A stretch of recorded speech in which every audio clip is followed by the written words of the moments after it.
I did a show where I wore a little girl dress with crinolines and my hair was up in pigtails and bows, and I had a face that could pass, you know, for a little girl, and it was so cute. And, so I talked as if I were an adult explaining what it's like to be shamed by adults, and the trauma and how it's hard to really believe in myself, and I hear no so much, and it's always like when I'm at my most excited that I get yelled at. Oops, I forgot to watch, and how it makes me like shrink into myself, and I don't understand when I'm being hit, like what I could have done and how I'll do it better. I don't know what I've done, but I'll do it better. I'll do it, I won't stop, whatever. But I did it all with comedy, because my comedy wellness brand was started back then. I just didn't know it was called a brand, you know? So this man said, when he watched my show, and it was like 22 minutes, it made him understand what his children went through when he yelled at them and when he hit them. Oh, wow. And he was determined to change it. And I knew that it's hard to stop doing a show, even though it doesn't pay you nothing, when you get calls like that. And also, okay, so I don't know what, like 25 years sober at the time. And I'm at a meeting, I'm speaking, and a woman follows me in, and she said, "Can I talk to you?" And at that point, I'm like, "Is this about my ex-husband?" So she said, "No, I just need you to know that my husband and I used to watch a show while we were on crack, and then one day we said we should try a meeting, and they've been sober ever since." So it's like I planted the seeds, and I did it with comedy because that's how I like to learn. I like to laugh. I don't want to be lectured. If you can make me laugh, you have me, you know. I was born Hanala, not Suzan. My sister looked at me and went, "Oh, let's name it Suzan. Hanala's way too Jewish." My mother's sister, Hanala, died at Treblinka in a gas chamber. So I changed my name to Suzan. Changing my name was something that happened one thing at a time. People don't, like, why'd you go from Suzan Stadner to Hanala Sagal? Well, it's a little bit of a story. When I wrote my memoir, it was called My Parents Went Through the Holocaust, and all I got was this lousy t-shirt. It took 10 years to write. It was 800 pages. And then I took out the blame and then the commas, 400. But I added pictures. I'm an illustrator, an artist, so I was able to always, ever since I was a kid, I have all these cartoons that express how I feel. And I'm actually quite good. I have this ability to draw someone just like they look without having them there. I use a picture. I went through such a process over the 10 years of writing that book that I think I became a different person at the end. And when my mom came to visit toward the end, she looked at me with tears in her eyes, and I was already crying, and she was saying, "It's not like I'm dead." I'm like, "No, you're going to Canada." But she said, she teared up finally, and she said, "Oh, you look just like Hanala." And that was her sister. She said, "Oh, the people that come from the other village just to talk to Hanala." Just to talk to Hanala. Damn, I can't tear up yet. Okay? Hanala was a name that, like, my therapist got right away, and she was all behind it. Yay. Then I became Sagal when I married a Sagal and became an American citizen while legally married as a Sagal.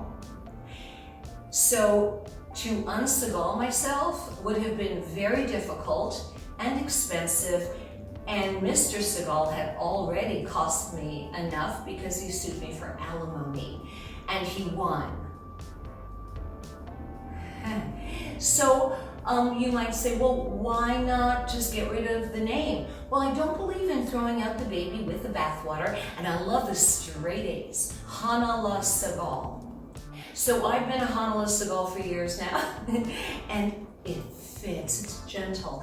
And when I was a little girl, I never heard Hanala angry. It was always Hanala, Hanala.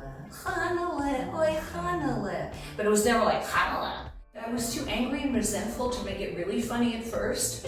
I needed to release a lot of that. Like I said, release the commas. But then the shorter it got, the funnier it got. I was trying to make a comedy wellness reduction sauce. You know, just bring it in to just the, and the screenplay, that's where I call it a comedy, just a dark comedy, because whenever it gets like heavy, there's a big laugh right after.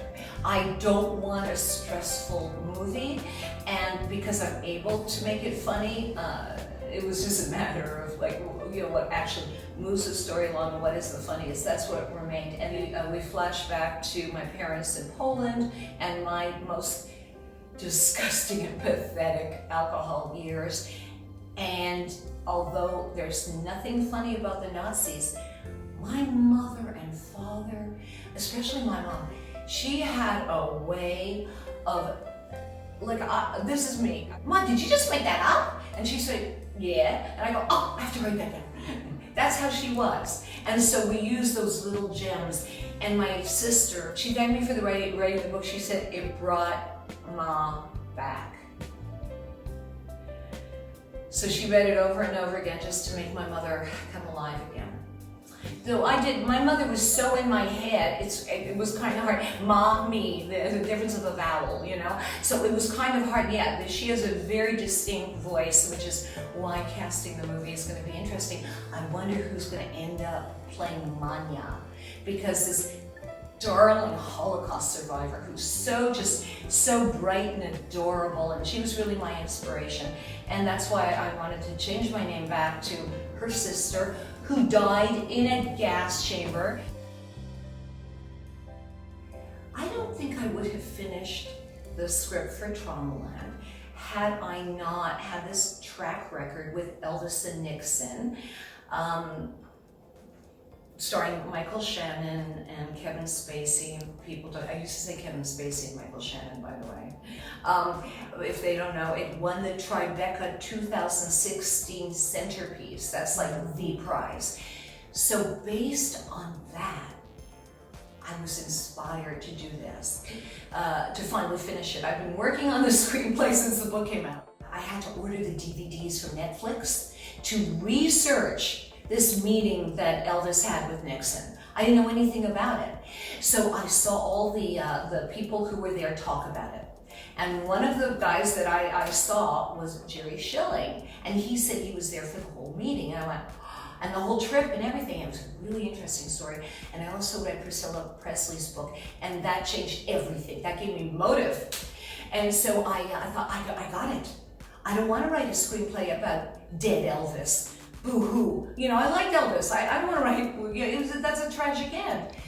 So what I did was, I had just written 2 screenplays that I never even bothered pitching because I thought they were getting produced, it fell through, that were buddy flicks. And I went, I'm going to do it about Jerry.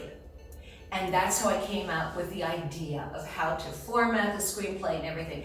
And I was living with my ex at the time, and he was kind of pacing at the back, pretending he was Elvis, which was good. You know, I like that. It was inspiring. But I was the one who actually knew how to work Final Draft and knew what a heading was from an action.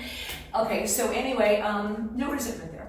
So I wrote the screenplay, and then Cary Elwes wanted to direct it, and then he added a little bit and became one of the co-writers, but I'm the one who fleshed out that story, and I'm very proud of it.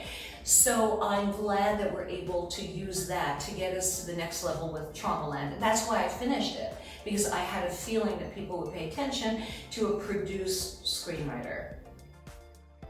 I would take like master classes, screenwriting. I'd watch Film Courage, I'd get tips. Absolutely. And especially when it came to writing a synopsis or summary, I would watch your channel. You're welcome, thank you.